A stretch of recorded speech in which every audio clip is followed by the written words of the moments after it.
And now we'll move to a question period. I think, Wendy, you've got the mic, the handheld mic. So we have 2 prepared questions just to get the ball rolling, and then we'll open up for additional questions from the floor. So this is your opportunity to ask questions of the panelists and to hear their perspectives, to hear their answers and how they're handling your questions. I think I'm the first question, and I'll also be bringing around the microphone. So if anybody wants to ask a question, please raise your hand, and I'll move it over to you. But my question is for. I mean, in some ways, I guess it's a little bit more addressed to potentially Alain and Eleonora, but obviously everybody's open to answer. But it's focused on, and it's a bit of a wonky question, but it's about legislative strategy. Because, you know, I don't know if you're all aware, but the city of Ottawa is currently legislated in the same way as like the city of Bowmanville or like the city of, I don't know, like, you know, St. Catharines, or places that are actually quite a measure smaller than Ottawa.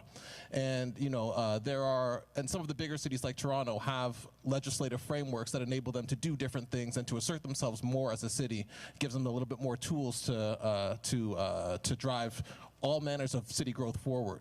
And so my question is, you know, how can we think about, or is there any, you know, is there a way that we could be thinking about a legislative strategy in terms of the city's relationship with the province that gives the city a little bit more latitude to do things like, you know, that gives, I'll leave it there, that gives us a little bit more latitude to act, particularly as it relates to land use and land designations and so on and so forth.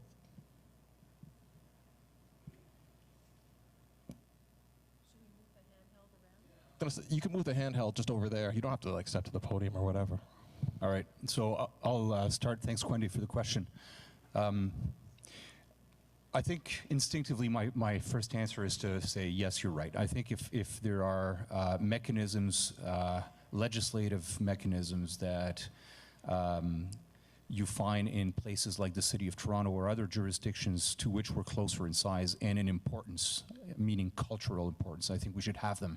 And it should be up to us as a municipality through our council to put together and articulate the need that we have and to pursue those things. But I just want to come back on something that you said, because as a planner, I picked up on your mention of, you know, land use designations. This is something that we want to change in this official plan.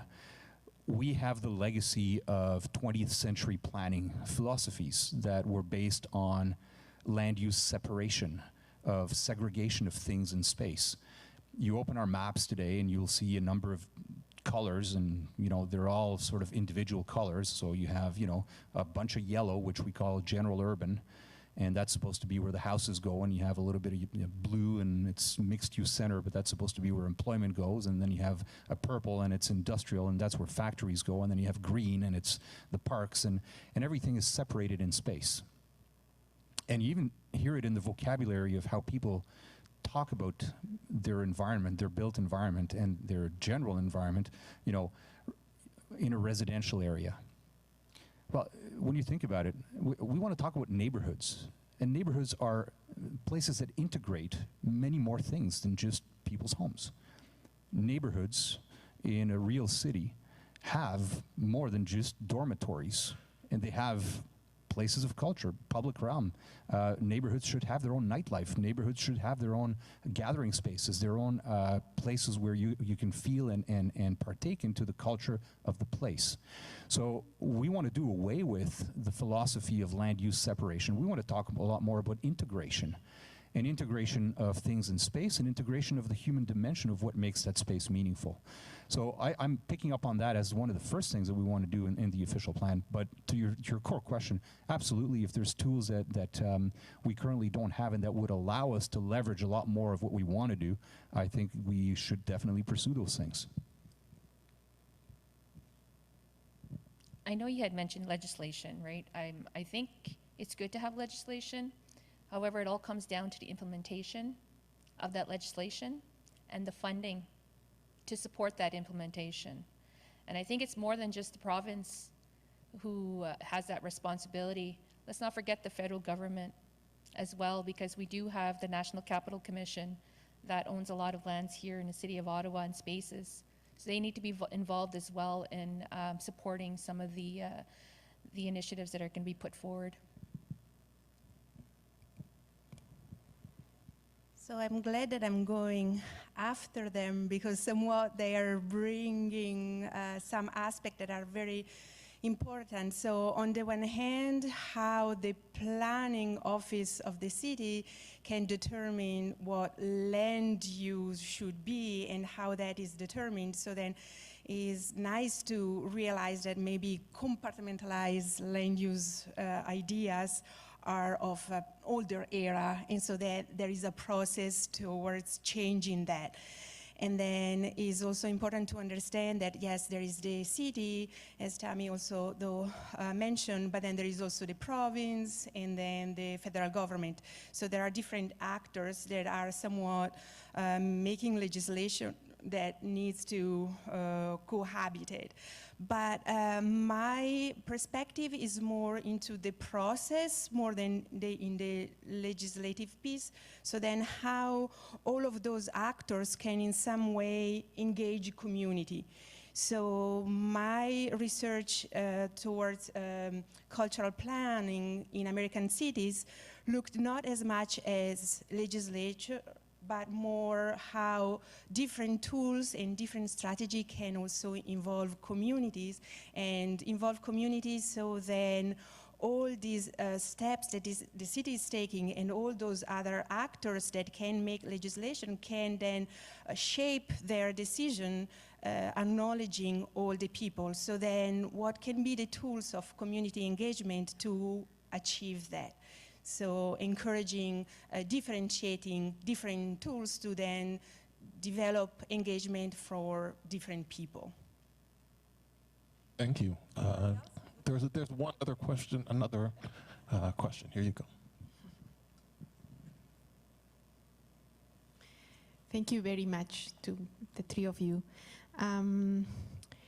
So the 2014 provincial policy statement that governs the land use planning process in Ontario includes reference to Aboriginal interests for the first time. It now explicitly states that it is important to consult with Aboriginal communities on planning matters that may affect their rights or interests.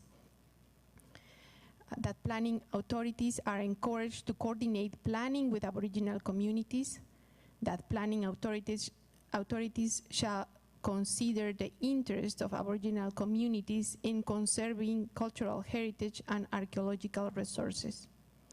So our question for Alain, but also we would like to hear Tammy and Eleonora.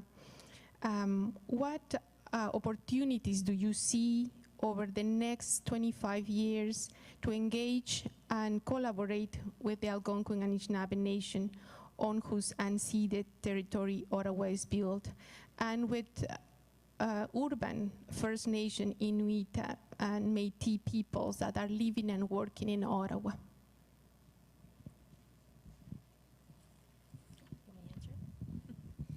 I think it's very important to engage in that dialogue, and as I mentioned earlier, to build that relationship and network with all of the Algonquin communities. However, we have to go more further than just reaching out and engaging and having that dialogue. I think the opportunity has to be there for First Nations, particularly the Algonquin Anishinaabe Nation, to be able to sit at the table so that we were making these decisions together on how we move forward with this cultural plan. I think that's very key, because we're not considered a key stakeholder in this process. I always say Algonquin Nation are not a key stakeholder. This is our unceded traditional territory. We have certain rights and title that have to be respected, and that's why we need to be part of that decision-making process. I would want my staff to listen first and really understand. We heard today a number of very strong ideas, and I think we have to listen.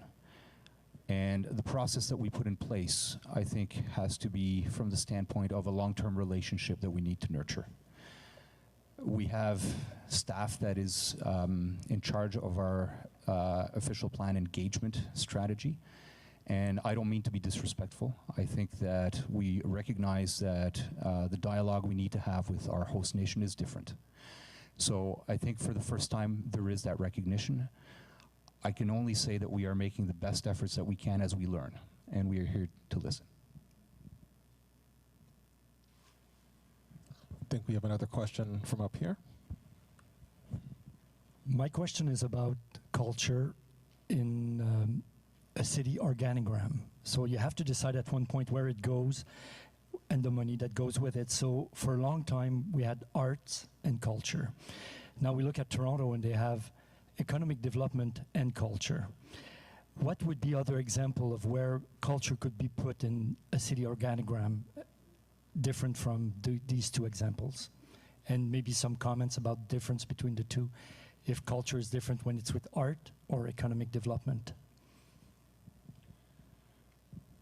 So I think those are two of the models that we know about, and we are, again, open to listening to other models. I can say that for the first time since I've been at the city, I can see that there's genuine integration between what we do as the urban planning policy team and what our colleagues do in culture, arts, and heritage on the one hand, and my economic development colleagues are doing with respect to arts and culture.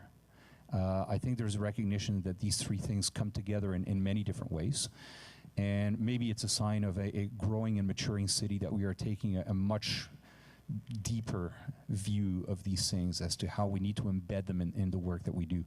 But again, we're in listening mode right now, and we are welcoming any ideas or any contributions of things that people may have seen that work well and we could borrow.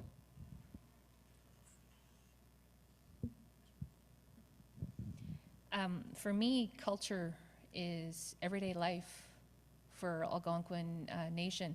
It's part of who we are. It's everyday life. So it's not just focused on one day, June 21st, Indigenous Peoples Day. We don't just celebrate June 21st of who we are as Algonquin people. We celebrate every day through our ceremonies, our culture, our practices. And I think culture needs to be embedded in everyday life. So that way we don't forget the importance of it.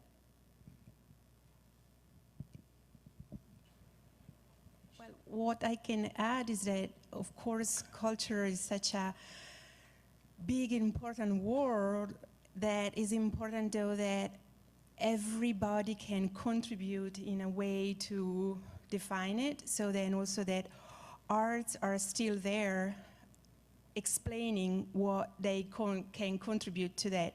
And then how a daily life can also be represented, and how even history and heritage can keep being represented. But at the same time also that is important that somewhat at a bureaucratic level, the city can help these conversations, so then also elements of economic development, elements of arts as cutting edge and not only heritage, but then also how the planning aspect, all these can work together. And so very important is to listen, but then also very important is to share how those mechanisms work. Because also the mechanism of the city sometimes can be complex. And so for a true dialogue is important, this rhythm of sharing and listening, and like any type of dance, it requires a lot of working together to learn how to then accommodate the rhythm. Sorry, I just want to jump back on this one, because just listening to my two co-panelists, it's clear to me that one of the things that we need to say right away is we're not interested in some kind of branded culture ink that is generic. It's not a box that you take and you're done. It is what you live every day. Do we live in a city that represents who we are? Do we have soul as a city? Is there identity in the spaces and in the places that we inhabit? So it's more, I think, to understand the difference between genuine and generic. We don't want to be bland. We're too important a place to be bland. We have to get away from bland and generic. We don't want to imitate. We want to be ourselves. We don't want, Ottawa as a place, as a collection of places, as a collection of cultures, has to speak with that voice, that richness, that texture. We're not interested in copying others. We're not Montreal, we're not Toronto, we're not Vancouver, we're Ottawa. And we need to feel and look like Ottawa. We have a question from the top. Hi, I'm just curious, with consideration to defining culture, how has that happened or how will that happen? Like, not just as in the arts, but how will you define culture and how will that be the basis for this plan? I don't think that, there's a lot of things that are the basis for a plan, and culture has its importance and has its place. I think we're participating in a discussion that is starting to give us the elements of that definition, and we're starting to understand the broadness of what we need to understand as culture. It's many things. The way that it will find its presence in the document may or may not be what actually is meaningful. What is meaningful is what we do with it. And I want to go back to the whole implementation. What we do with it, how sophisticated can we be in taking words on a piece of paper and doing something with it, in shaping the spaces, the environments, the natural and built environments, and the social context in which we live. That is really the juice of what we're trying to do. The piece of paper on which the plan is written, I think, will go for language that is as clear and as encompassing as possible of what we understand to mean what we need to touch. And then we have to actually do something about it.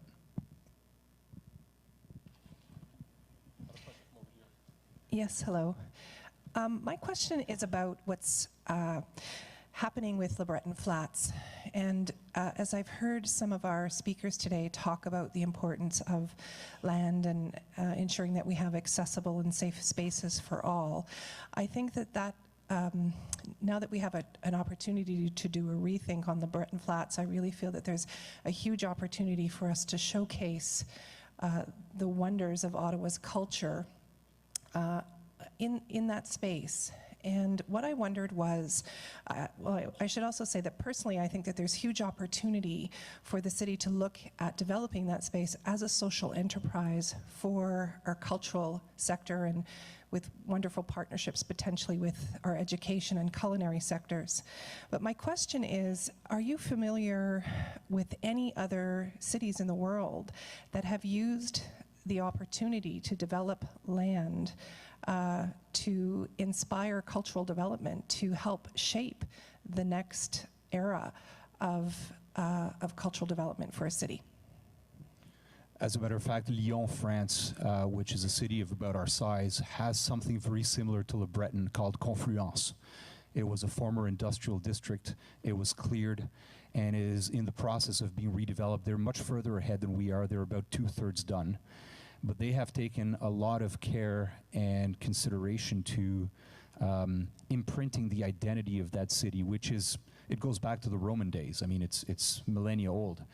And through its various centuries and through its journey through time, what you find in that place, what you find in those spaces, talks about who that city is in a very meaningful way. I'm not doing it justice, and I think it would take a personal visit to really experience what that is. But I agree with you, there is an opportunity there, and Le Breton Flats is a large, large piece of land. It's the size of downtown. I mean, it will be our west downtown. And with that in mind, I think it even should be seen as opening many more opportunities to really create something that is much more than a single dimension. It's a multi-dimensional opportunity. I just also wanted to add that I know that Niagara Falls, as I understood, I've read recently that they're actually creating a village. Like, they are actually creating infrastructure to model that kind of an area for their city. And I find it interesting that they're developing it when we actually have it right here in Ottawa.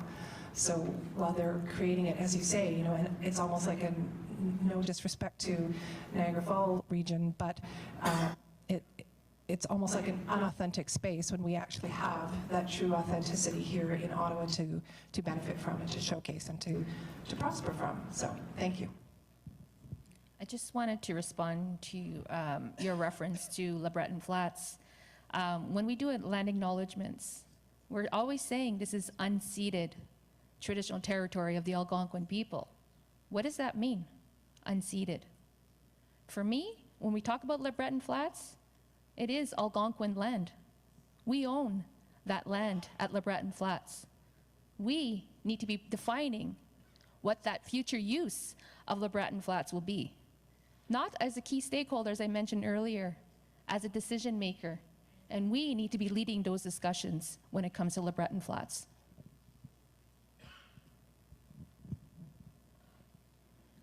Just a quick question on some other possible contributions towards the culture aspect of the official plan. Eleonora, you mentioned there was 2 previous plans on culture. There was also one that followed the action plan for arts, heritage, and culture 2013-2018. And then further to that, one of its directives was to have a symposium and look at a way forward. So a number of people who are in the room here today with the Ottawa Cultural Alliance worked with hundreds of stakeholders in the community and with city staff and have developed a cultural roadmap. So I'm just wondering how some of the initiatives that were in the action plan, that they weren't all quite completed, there's some more work to do, and all of the items that we brought forward just recently in the cultural roadmap will influence the cultural policy of the official plan. Do you think I can answer, or is more? Because I know about the roadmap and how some indicators also were developed, and also that effort is also a very much admirable effort of how the arts community is taking the lead to suggest what can be the map towards the future. But then I'm also curious to understand, okay, I see Ottawa arts community taking the lead to suggest idea, but how can they be actually integrated in the larger or official plan? Or can they be integrated? Is there a mechanism there? So I guess for me, I have the same curiosity. So I don't know if it's something that you can answer. I wonder if maybe Kathy can take this one. And if we're talking about how have we done in fulfilling the aims and the goals of the Arts and Culture Master Plan, I'm not sure that I could deliver a coherent answer.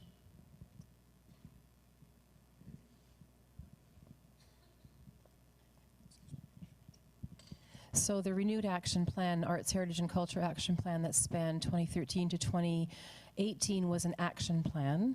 There was a lot accomplished, still outstanding actions, and still work underway. So there will be a report to Council, from what I understand, this year, Tracy, that will itemize the accomplishments, itemize the outstanding actions, and look to a way forward.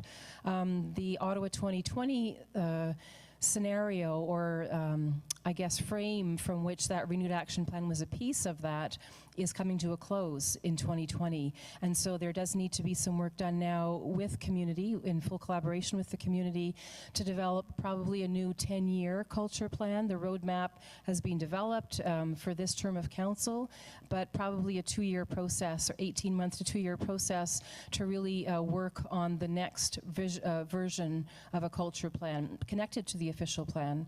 Official plan is looking at a 25-year span at this point, and it feels like the physical development of the city and the cultural development of the city are talking a little bit more and hopefully planning together. And so we're hoping that this kind of session that brings the two pieces in parallel together to talk, to listen, to dialogue, can continue into the future, so that culture in neighborhoods is considered in an official plan, in a culture plan, in other parts of the city as well. So we're just at the front end of something that can be really exciting and powerful if the powers that be allow that convergence and that discussion to continue.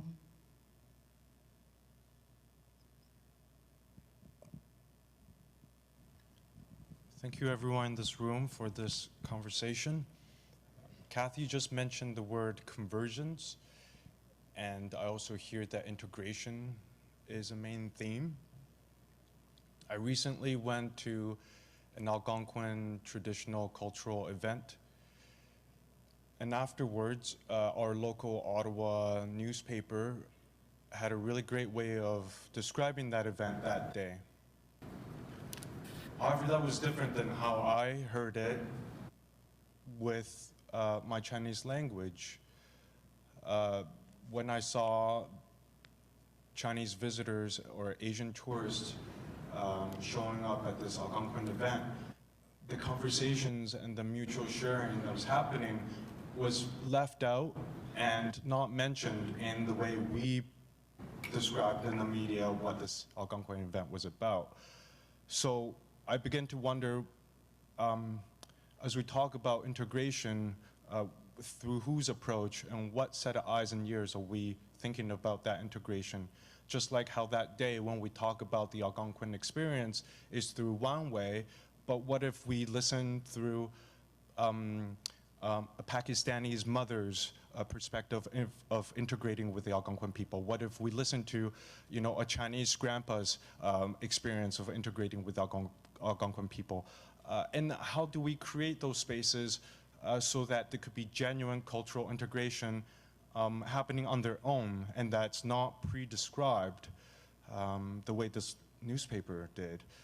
And I thought the newspaper did a great job, but it's just through a different language. I heard that there are other ways for cultures to integrate. So this is a big level philosophical reflection, and I'm sharing it with everybody. Thank you very much for this fantastic session. I'd just like to respond to that comment, if I may. For me, when I hear the word integration, I don't really like the word integration, because based on Canada's colonial history and through residential schools, 60s Scoop, all they've been trying to do is to integrate us into to be Canadians. And no, we're not going to be integrated into Canadian society, because we're never going to forget who we are as Algonquin and Anishinaabe people. So I want to be very careful when we use that word integration. I do agree, though, with what you said, that yes, we start building relationships with everyone here living here in the city of Ottawa, also tourists that are coming in. And it's all about that education and awareness factor, to talk about the history of who we are as Anishinaabe people, but it's told from our storytelling. It's told from our views and perspective. So I just want to make sure that when we use the word integration, we're careful on how it's being used and interpreted.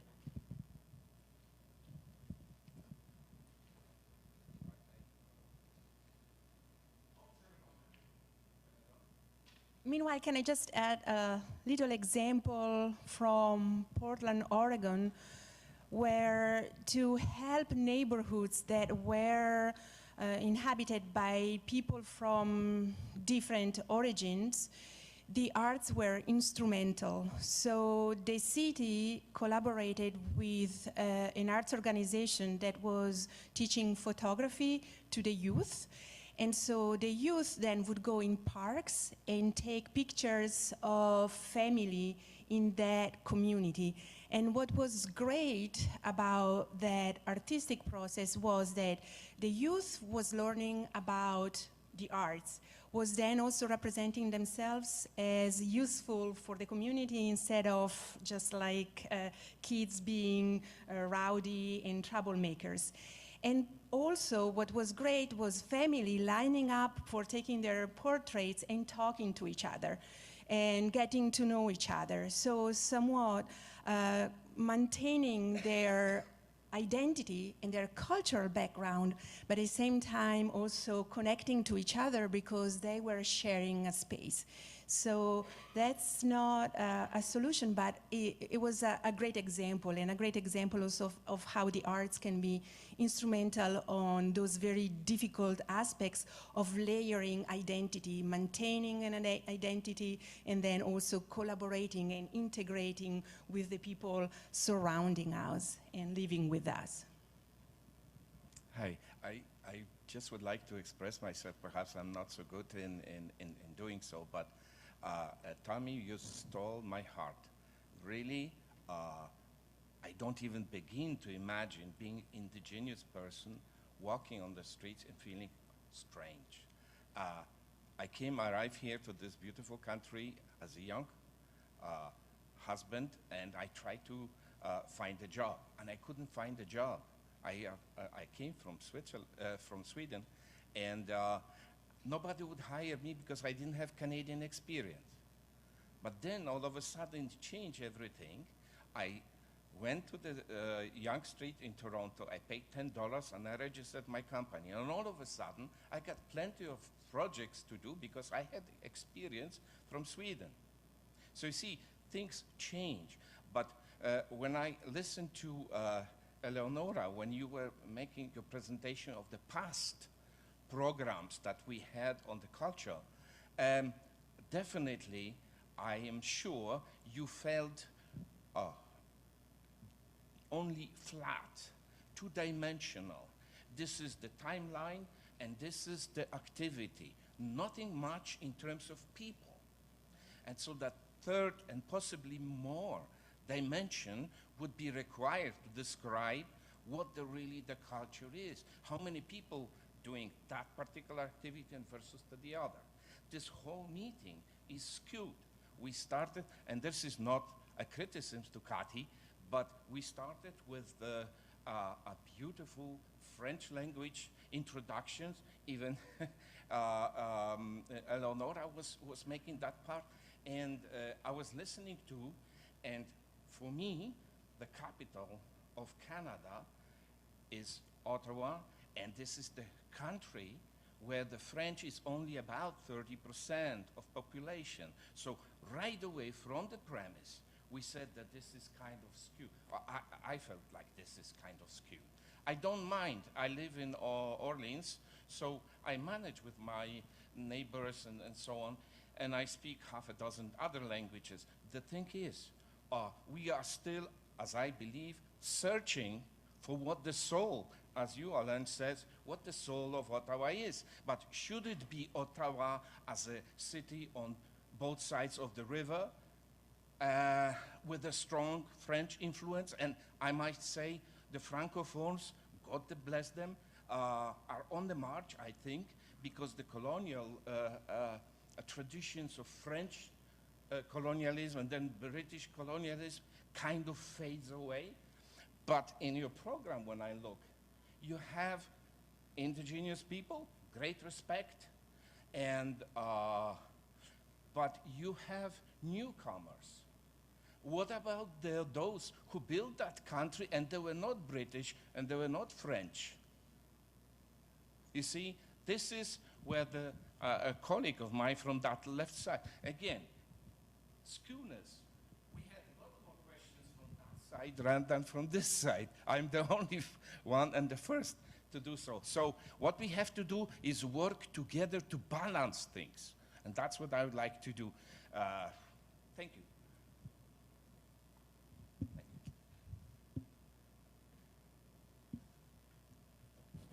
Okay, I see it. Coming over this way. Hold up, how are we going to do this? Okay. Hello. So my name is Guillaume, and I recently settled in Ottawa, so I don't pretend to know much about the cultural activity here. I just wanted to ask you a question about the international dimension that at some point I think Alain mentioned. I know it's not like maybe the first thing that comes to mind when you're talking about a cultural plan, because basically you want to know what's going to happen in your neighborhood or what you can directly access. But I had the chance to live in several countries, and I saw how those countries or cities were acting to promote their image internationally, and how culture is obviously the first thing that they are using to do so. In that sense, I think, for example, before coming here, to be honest, I talked to several people about settling in Ottawa, and nobody, unfortunately, mentioned about the Algonquin territory. I read about it, obviously, out of curiosity and to understand the story of the city.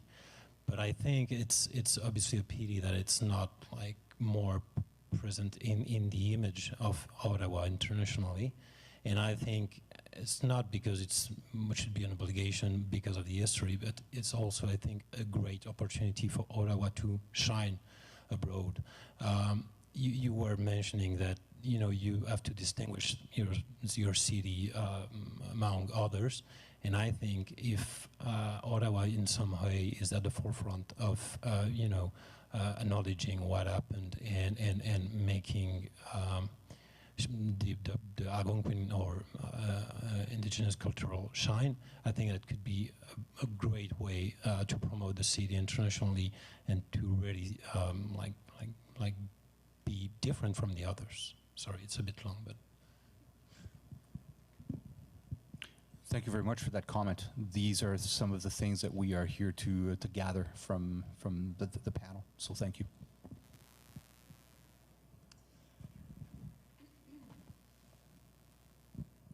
So I think that's all the time we have for questions today. Thank you so much for those great questions. Et un grand merci aux trois conférenciers et aux membres du public pour ce débat animé et instructif. The next section of our program is really the most important part. It's about your engagement and your ideas as we build together. We will be moving after a short break. There should be some coffee and tea and water outside, and in the different breakout rooms there'll be some snacks for you to keep moving along. We will be moving into 5 themed discussion groups in the breakout rooms.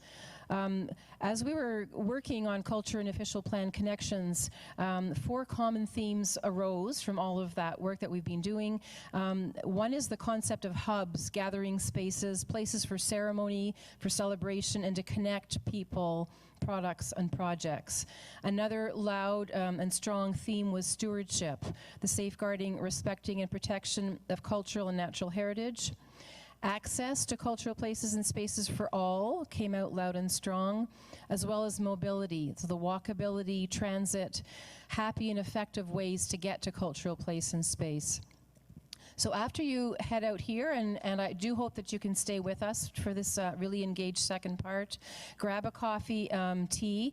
Our 5 breakout groups are in different places, all in City Hall, obviously, most on the 2nd floor, just up at the top of the stairs.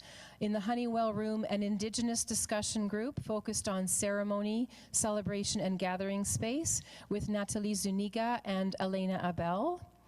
Richmond room, just at the top of the stairs, a new immigrant discussion group focused on cultural practice, living culture, and gathering space with Yadola Parmoun and Asha Syed.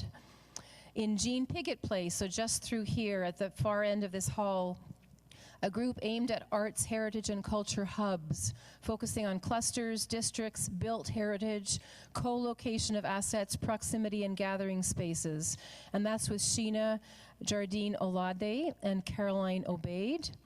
In the Billings room upstairs, a group that considers natural areas, rural areas, parks, and open spaces, and focuses on stewardship, safe access, and the junction of culture and nature with François Lachapelle and with Robin Van de Land. And finally, there's an online discussion group that will be going on. The whole thing is online at this point, and that online discussion group will focus on online culture, and that's with Kwende Kafense, Apartment 613, and we're hoping maybe a few of our panelists can stay around for a bit of that online discussion group.